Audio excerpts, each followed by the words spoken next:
บายดีพี่น้องจ้าสบายดีพี่น้องประสุขสุขคนเมื่อนี้ออกมาสวนจ้าพี่น้องมาเก็บมักพริกมาเก็บของขายช่วงนี้สดจนใหม่พี่น้องเอ้ยก็เลยออกมาสวน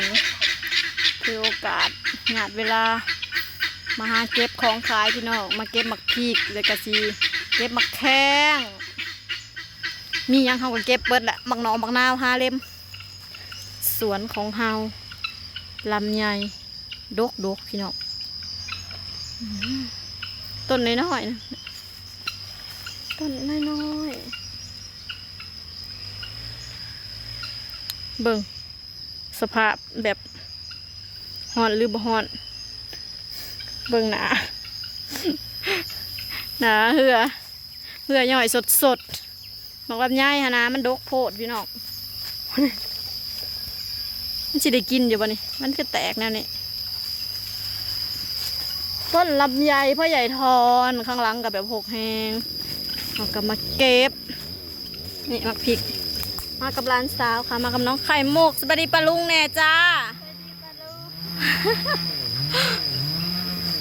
ถ้าน้องไข่มุกมาเก็บสอยเขาก็สิเก็บมะเขือประสันมะแข้งพี่น้องนี่มะแข้งงามๆดกเลยนี่เก็บบักพริกแล้วจังสิ5 มีดมาปาดเก็บเอามะแข้งโอ้ยเหือกับแบบคือโรงงานผลิตน้ำนี่แหละเหือย่อยสะเดี๋ยวสิให้น้องไข่มุกเป็นตากล้องให้พริกเขากะพอได้เล็มอยู่พี่น้องเอ้ยหญ้ากับบริมาเสียปุ๋ยกับบริใส่นะแต่มันก็ยังพอมีหมากให้เขาเก็บอยู่ได้ละบรรยากาศแบบร้อนอบอ้าวโอ้เหือเขากับสัตว์เหือแตกเหือแตนมักคักเลยได้ลายจืดแล้วพี่น้องไข่มุกก็ได้เพิ่มปูคุณหน่อยแล้วยุ่งกับพยุงคิดกับบริเก็บแต่เหิงแต่ว่าหมากมันกะสิบดกแห้งต่อสุดก่อนแต่พอได้เล่นอยู่พี่น้องตะแรงตอนบ่ายเอาไปที่ลงตลาดลงขายของในหอบประมาณเป็นเดือนแล้วพี่น้องที่ดาวไปลงตลาดชอบบางหน้าแท่นี้ดกบริมียังจะเริ่มเบาบางลงแล้วนาวก็แต่ละปีซ้ำนี่ได้คล้ายแล้วบางนาวมันเป็นใหญ่ทอนปลูกคนนี้พี่น้องมาปลูกลงดินแบบอันนี้เลยบริปรับปรุงดินเลยนะเห็ดแล้วตอนไว้เราสิมาปลูกบ้านหลังใหม่เลยใช่ปะดินยังบริทีเราก็เลยบริปลูกเราก็เลยปลูกซ้ำไปแถวนี้ตัวนั้นให้หนึ่งพ่อใหญ่ทอนตอนกิ่งเองพี่น้องตอนกิ่งเองแล้วก็ปลูกเองจ้าว่าอย่างนี้มันก็มีนัดยุงอยู่บ้านทางหลุมก็เต็มอยู่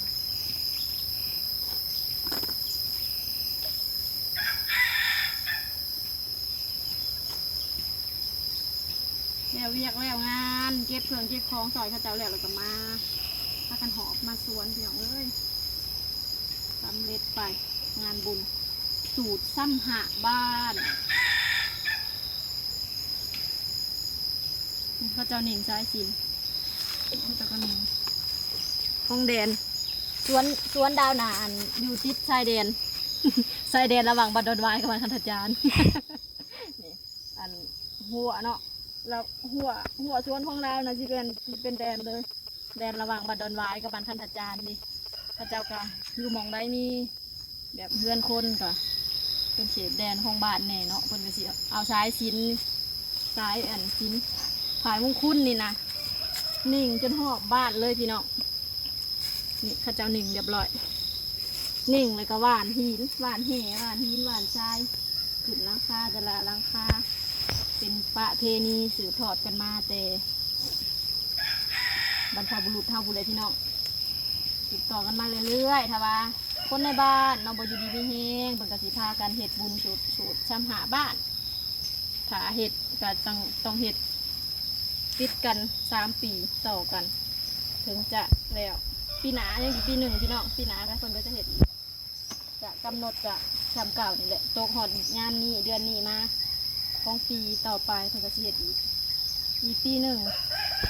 ก็จะเป็นอันสำเร็จเสร็จสิ้นสิสำหรับปีนี้ก็ผ่านพ้นไปแล้วทีนี้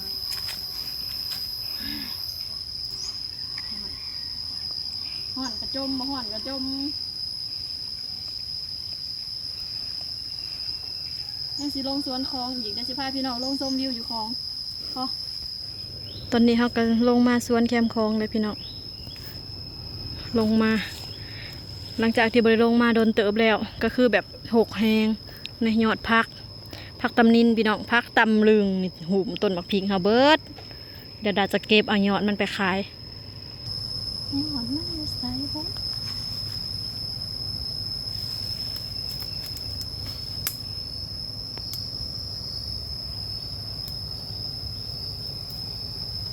พักนี่มันเกิดตามธรรมชาติก็คือ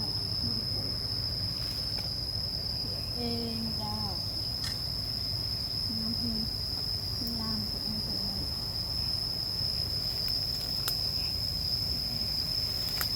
มันไฟแบบโหเอาไปหูโหผิดก็เลย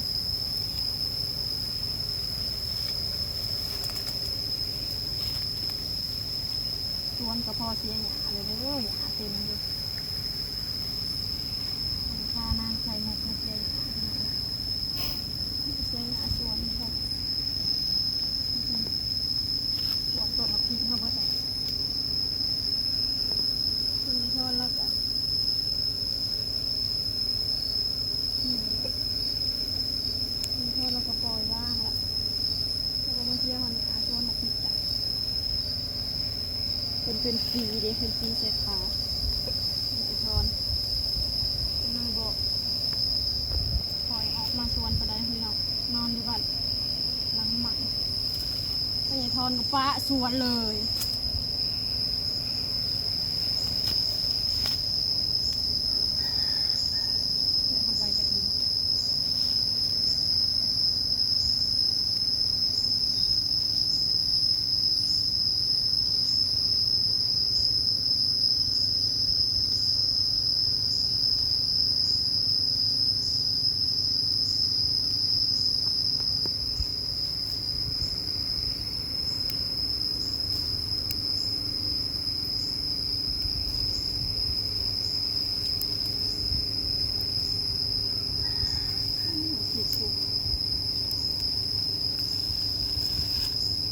มือหนามือตลาดวันศุกร์ไปสิลงมาเก็บสวนนี่พี่น้องผิดเก็บไปสวนนั่นสะก่อนเดินขายไปตัว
สิเก็บมาโฮมกันไว้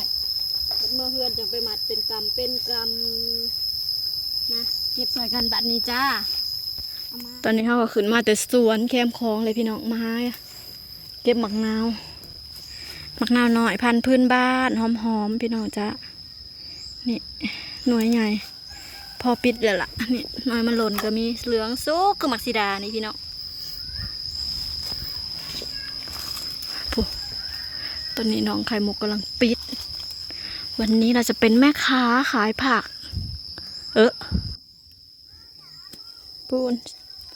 สาวอุ้มเงินระเบายังจะเจเต็มคุแล้วได้ยานางน้ำพี่น้องสิเมื่อแกงหน่อไม้กินเที่ยงตอนนี้เขาก็มาหอดเทือนเลยพี่น้องมาแข่งกันได้บ้างเลยได้ตำนินง